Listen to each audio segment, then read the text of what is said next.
Pessoal, iniciando mais um vídeo aqui na nossa oficina, hoje nessa B180 ano 2010.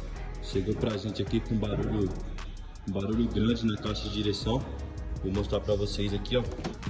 Aí pessoal, aqui não tem defeito eletrônico, como vocês podem observar, não apresenta nenhuma luz acesa, mas tem um barulho de folga grande que aparenta bastante quando você anda com o carro, né? Podendo até confundir com suspensão. Ó pessoal, ó.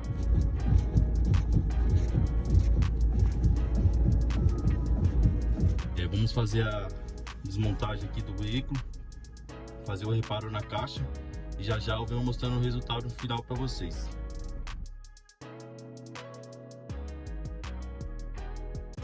Aí pessoal, continuando o vídeo aqui, a nossa Mercedes B180, como vocês já sabem, chegou pra gente aqui com bastante folga, né? Barulho na caixa de direção, na parte mecânica.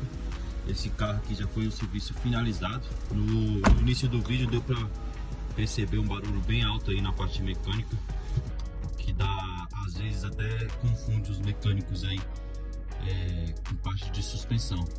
Que já foi o serviço finalizado.